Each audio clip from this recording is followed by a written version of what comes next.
Hola y Dios bendiga, ¿cómo están? Esperemos que estén todos bien, los que van a ver este video en algún momento. Hoy vamos a tratar un tema que va a ser la continuación de un tema que tratamos recientemente, y este se va a llamar Dios no se aira.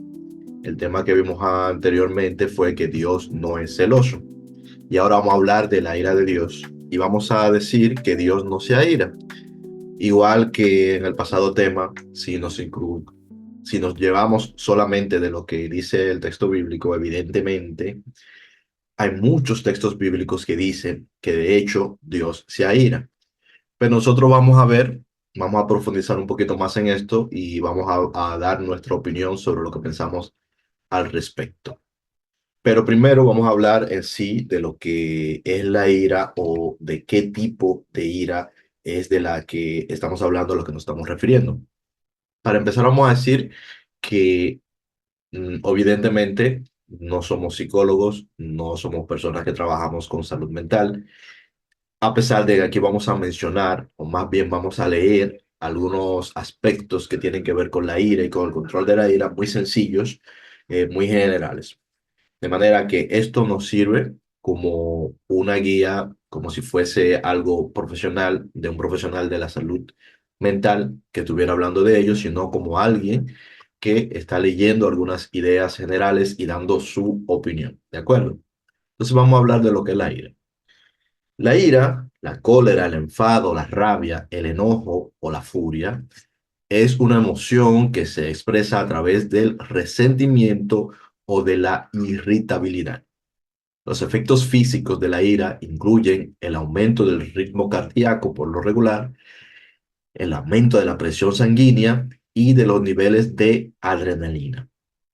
Algunos ven la ira como parte de la respuesta cerebral de atacar o huir de una amenaza o daño percibido. Es decir, se piensa que la ira es como un mecanismo evolutivo, se podría decir así también, que desarrollamos para reaccionar ante los estímulos que nos pueden producir o que ameritan un ataque o huida. Por ejemplo, un gran peligro ante un depredador o ante un enemigo o ese tipo de cosas. Y que eso está ahí dentro de nosotros como una especie como de instinto. Eso es una idea de la que hay sobre ello. Entonces, causas de la ira. Algunas causas y algunos factores vamos a ver. Están los factores internos como las frustraciones personales, las inseguridades, estrés acumulado, la baja autoestima y la depresión o ansiedad. Como podemos ver, entre estos factores internos, ninguno de ellos representa algo que pueda considerarse como positivo. Es decir, frustraciones personales, una inseguridad personal, estar estresado, una baja autoestima y la depresión o la ansiedad, repitiendo lo que dice. Los factores externos, situaciones injustas, provocaciones, conflictos interpersonales, el tráfico, por ejemplo, o el comportamiento en sí de otras personas, es decir, lo que está allí afuera. Entonces, ya aquí como podemos comenzar a pensar con estos dos primeros puntos y verlo desde el punto de vista de nosotros como seres humanos y luego verlo desde el punto de vista como Dios. Si la ira de Dios es como la del ser humano, entonces tendríamos que decir que según estas ideas, Dios estaría expresando furia porque tienes frustraciones personales, porque está inseguro o porque tiene bajo autoestima o ansiedad, lo cual no parece tener mucho sentido. Tampoco parece tener mucho sentido los factores externos, es decir, porque lo que sucede fuera cambia a Dios o cambia su actitud. Es como que Dios estuviese, sería pensar como que Dios depende su estado de ánimo, depende su forma, depende lo que es y lo que hace de lo que pasa afuera, es decir, que es voluble a lo exterior, así como lo somos nosotros muchas veces, y en mayoría de casos nosotros mismos los seres humanos, incluyéndome obviamente yo que estoy dentro de nosotros. Pero vamos a seguir viendo. Entonces seguimos aquí el estudio normal y dice experiencias del pasado, traumas o experiencias negativas no resueltas que pueden hacer que la persona responda con ira a situaciones similares, es decir, cosas que nos han pasado en otro tiempo Y cuando vemos situaciones similares a ella, esas situaciones que no hemos resuelto pueden provocar ira cuando nos reflejamos en ellas. Entonces, continuamos. Vamos a subir un poquito esto acá. Motivos psicológicos detrás de la ira.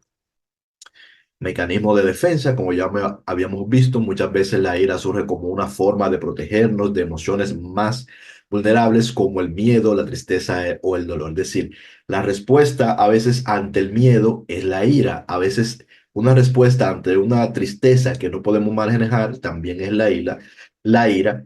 Y de la misma manera, una respuesta ante el dolor, ya sea emocional o físico, también puede ser la ira cuando sentimos que no podemos manejarla. Es como un mecanismo de defensa. Y evidentemente esto es difícil encajarlo en la imagen de ese Dios que nosotros conocemos, sobre todo el Dios del que nos habla Jesús. Entonces, la necesidad de control. ¿Pero por qué necesidad de control? Porque no se le tiene. Es decir, una necesidad de control viene porque no se tiene el control. Entonces, leemos, dice, a veces la ira refleja una sensación de pérdida de control o impotencia en una situación. Esto evidentemente nos pasa a nosotros, nos ha pasado a todos, pero evidentemente es un poco difícil pensar que ese Dios del que nosotros hablamos, al que nos referimos, ese Dios todopoderoso, ese Dios infinitamente sabio, sienta que no tiene el control en algún momento y que eso pueda provocar la ira. Aunque hay muchos textos bíblicos que reflejan esto justamente. Vamos a ver un poquito luego. Expectativas no cumplidas. Cuando las personas esperan algo de los demás y no se cumple, puede surgir la ira como respuesta a esa decepción. Es decir, nosotros esperamos de los demás una cosa y eso no se cumple. Cuando esperamos que una persona nos haga un bien y resulta que no nos lo hace, o cuando no esperamos que nos haga un mal y no lo hace, esa expectativa no cumplida también puede provocar ira y tiene también que ver con el asunto de la necesidad de control, porque a veces pensamos o sentimos que necesitamos controlar o tener control sobre las actitudes y los actos de los demás. Y cuando no se cumplen nuestras expectativas, a veces podemos ser movidos también involuntariamente a la ira. Entonces vamos a ver algunas perspectivas. Sobre la pérdida de control, la ira descontrolada a menudo se percibe como una señal de falta de autocontrol, lo cual puede verse como una debilidad. Es decir, podemos ver como, de hecho, una debilidad el hecho de que nosotros en ciertas circunstancias llegamos a la ira justamente por eso, porque perdemos el control sobre nosotros mismos. Las consecuencias negativas también lo vamos a ver dentro de las perspectivas. La ira no gestionada puede dañar relaciones, crear conflictos en el entorno laboral o social y generar problemas de salud, lo que subraya su impacto debilitante. Es decir, misma ira en sí mismo puede debilitarnos desde este punto de vista al crearnos conflictos, es decir, al producir que se produzcan o que se agranden los conflictos que tenemos con las demás personas. La reactividad impulsiva. Muchas veces la ira lleva a respuestas impulsivas que las personas después lamentan, afectando su imagen y su autoestima. Es decir, muchas veces hace que hagamos cosas que realmente no queríamos hacer y de las que luego nos sentimos arrepentidos.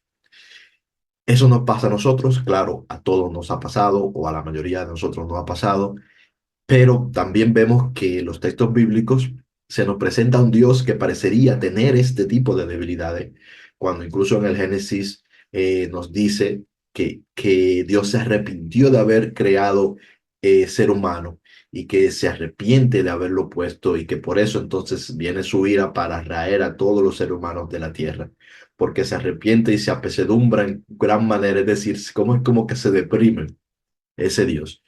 Evidentemente, ustedes saben, yo no creo en esa imagen de Dios y yo no creo en ese Dios que se aira ni en ese Dios que se arrepiente tampoco. Bien, entonces vamos a seguir. Beneficios del manejo adecuado de la ira. Un manejo adecuado de la ira puede servir para mejorar las relaciones interpersonales. La capacidad de manejar la ira de manera adecuada favorece relaciones más saludables.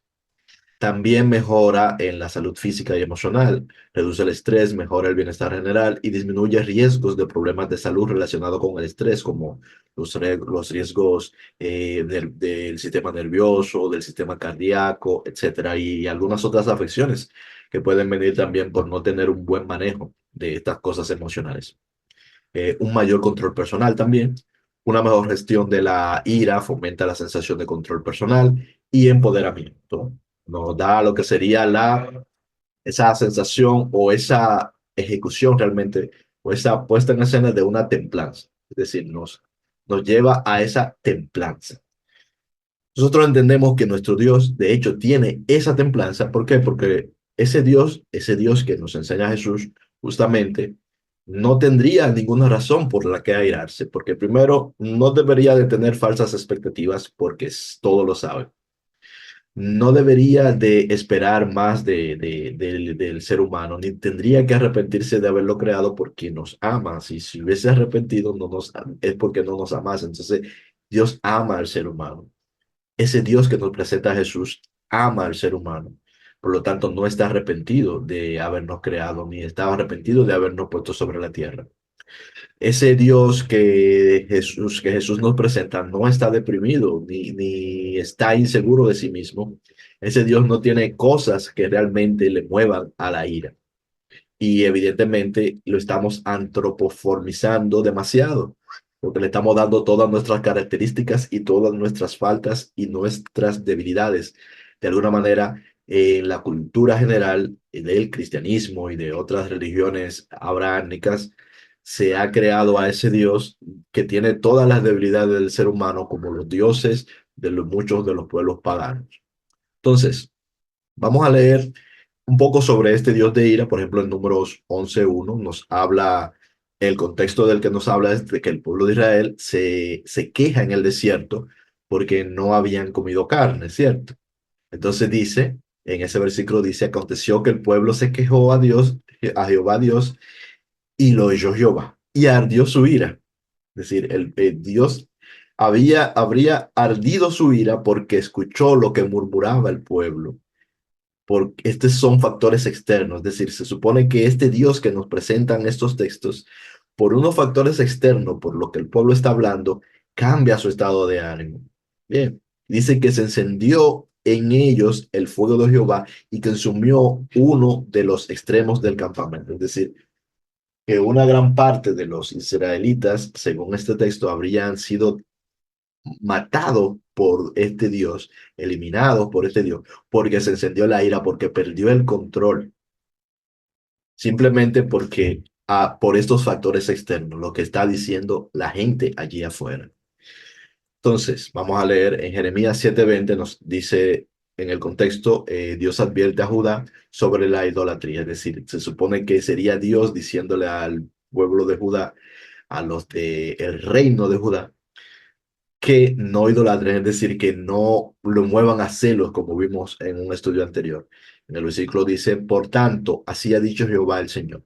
He aquí mi furor y mi ira se derramarán sobre este lugar, sobre los hombres, sobre los animales, sobre los árboles del campo y sobre los frutos de la tierra, se encenderá y no se apagará. Es decir, que su ira va a producir una matanza y una destrucción de la naturaleza y una matanza de personas porque ha perdido el control de sí mismo, es lo que nos estaría diciendo aquí, y no le quedaría más que usar la violencia. Ese es el Dios que se nos está presentando.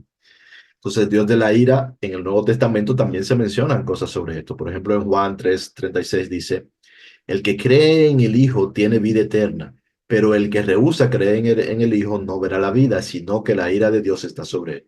Algo interesante que en estos textos no necesariamente se habla de que Dios va a como hacer eso, destruir, o que no aparece Dios haciendo ese tipo de destrucción. De hecho, Jesús nunca hace este tipo de cosas.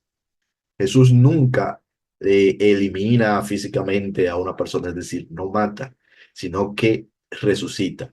Jesús no produce enfermedad a las personas, sino que cura a las personas que encuentran su camino, que están enfermos, les quita su enfermedad. Jesús no se enardece en ira contra las personas para hacerles el mal, sino que por aquí y por allí por donde va hace el bien. Y yo creo que Jesús nos está mostrando el Dios verdadero, que no es ese Dios que está en la cultura, que muchos de los apóstoles todavía en algún momento creían en estas ideas, porque era lo que habían aprendido de ese Antiguo Testamento. Vamos a ver en Romanos también nos menciona algo sobre esto. En el capítulo 1, verso 18 dice, porque la ira de Dios se revela desde el cielo contra toda impiedad e injusticia de los hombres, que detiene con injusticia la verdad. Son textos famosos. Bueno, vamos a leer uno de los textos que vimos en el estudio anterior, de este Dios que se dice que es fuerte y celoso, porque resulta que más adelante creo que hablaremos de esto del Dios fuerte, ¿verdad? Y celoso. Yo lo voy a leer para recordarlo. Dice, Éxodo 24 al 5, dice, no te harás imagen ni ninguna semejanza de lo que está arriba en el cielo, ni debajo de la tierra, ni en las aguas debajo de la tierra. No te inclinarás a ellas, ni las honrarás, porque yo soy Jehová tu Dios, fuerte, celoso, que visito la maldad de los padres sobre los hijos hasta la tercera y cuarta generación de los que me aborrecen. Es decir, este Dios contrario a lo que enseñó Jesús, que Jesús nos habló de un Dios que hace el bien a los malos, que es bueno con justos e injustos. Pero aquí nos está diciendo de un Dios que es fuerte, es decir, que utiliza la fuerza para vengarse por el celo que tiene contra las personas que adoran a otros dioses. Y esto es, lamentablemente tengo que decirlo, este no es el Dios que nos presenta Jesús. Aquí nos habla también, por ejemplo, del furor de Jesús, que es esa expresión de la ira. De Deuteronomio 6, 14 al 15 nos dice, no andaréis en pos de dioses ajenos, de los dioses de los pueblos que están en vuestro contorno, porque el Dios celoso, Jehová tu Dios, en medio de ti está, para que no se inflame su furor, el furor de Jehová tu Dios contra ti, y te destruya de sobre la tierra. Es decir, este sería un Dios que volvemos a ver por causas de cosas externas y por causas internas también de una supuesta inseguridad que tendría Dios. Entonces, al ver lo que hacen los hombres, se encendería su furor hasta que su furor se calme. Es decir, es como que le da una rabieta y hasta que esa rabieta se le calme estaría haciendo destrucción sobre las personas que se dice que aman. Entonces, nosotros vimos también esto y lo vamos a repetir sobre el Jesús, que Jesús es benigno. Entonces, aquí es donde nos muestra en textos como este de Mateo 5, 43, 48, que realmente ese Dios que nos presenta Jesús es un Dios que nos dice que seamos buenos con justos e injustos, con malos y buenos de igual manera, porque Él es así. ¿Mm? Dice, sed perfecto porque sed vosotros perfecto, porque vuestro Padre que está en los cielos es perfecto. ¿Pero en qué? en que, en que él hace el bien a los demás independientemente de los factores externos. Es decir, el que tú seas bueno o sea malo no cambia la perspectiva de Dios de que Él te va a hacer el bien, porque Él no es como nosotros. Él no se aira de la manera que nosotros, y esos factores externos, lo que nosotros hacemos, no cambia el hecho de que, no lo cambia a Él, no cambia su esencia. Él no deja de ser bueno porque tú seas bueno o seas malo. Él siempre va a ser bueno con nosotros. En Él hay una perfecta templanza. Así es. Entonces, sabemos por Juan, primera de Juan 4 10 al 12 y por muchos otros versos, que de hecho Dios ama a la humanidad, pero la ama con perfecta templanza, como acabo de decir, no para enojarse contra la humanidad y para airarse. En esto conocisteis el amor, no en que nosotros hayamos amado a Dios, sino en que Él nos amó a nosotros y envió a su Hijo en propiciación por nuestros pecados. Amados, si Dios nos ha amado así, debemos también nosotros amarnos unos a otros. Nadie ha visto jamás a Dios. Si nos amamos unos a otros, Dios permanece en nosotros y su amor se ha perfeccionado en nosotros. Esa es la manera como nosotros podemos percibir a Dios a través del amor. Entiendo que eso es lo que está queriendo de alguna manera decir Juan aquí. Entonces, ah, interesante. Primera de Corintios 13 4 al 7 dice, el amor es sufrido, es benigno, el amor no tiene envidia. Estamos hablando de ese amor del que se nos dice que Dios tiene por nosotros. El amor no es actancioso, no se envanece, no hace nada indebido, no busca lo suyo. El amor no se irrita. El amor no se irrita. Es decir, la irritabilidad, de hecho, es un fenómeno que sucede cuando un ser vivo reacciona a lo que sucede en su exterior o los efectos que le son causados desde el exterior. Y en este caso, que sería no la palabra estrictamente de la ciencia biológica, sino la palabra también desde el punto de vista literal, literario, de su significado, de diccionario, denotativo, este irritarse se refiere justamente a enojarse, se refiere justamente a tener esa ira o a producir a esa ira que se produce por ese efecto que viene del exterior. Y fíjense lo que nos dice luego, dice que no guarda rencor, es decir, ni se irrita ni tampoco guarda rencor. Ese entonces sería el Dios del que nos habla justamente Jesús.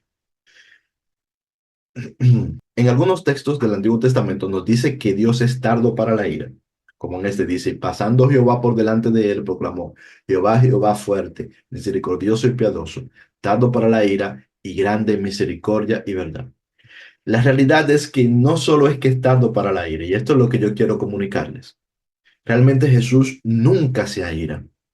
Dios nunca se aira. Esa es la realidad. Porque Dios no es como nosotros, como los seres humanos. Dios no tiene nuestras debilidades, no tiene nuestras faltas, nuestras fallas, sino que Dios es perfecto. Dios es amor. Dios nos ama con un amor perfecto, por lo tanto no se irrita, sino que se mantiene en perfecta templanza, procurándonos el bien en todo momento, independientemente de que nosotros vayamos por el camino o nos apartemos de él. De manera que mi mensaje para ti a través de este documento en video es que realmente esta imagen de este Dios que se enoja contra nosotros es falsa. Es lo que yo creo. No necesariamente todos lo van a ver así, evidentemente. De hecho, se nos ha enseñado toda la vida que sí, que Dios se enoja, que sí, que Dios se irrita, que sí, que Dios guarda rencor, cosas contrarias al amor. Pero este Dios, el Dios verdadero, realmente es un Dios que nos ama con amor perfecto. Es un Dios, por lo tanto, que no sufre de ninguna de estas debilidades humanas que nos llevan a cometer actos por habernos airado o a hablarle a una persona. A todos nos ha pasado ese, que por una ira le hemos hablado mal, por ejemplo, a un amigo, a un familiar, etcétera. Eso no le pasa a Dios. Y nosotros en Cristo vamos persiguiendo cada día parecernos más a Él con la ayuda de su Espíritu. Aunque sinceramente no lo logramos del todo, ni nos acercamos ni siquiera, pero seguimos perseverando, claro, en ello.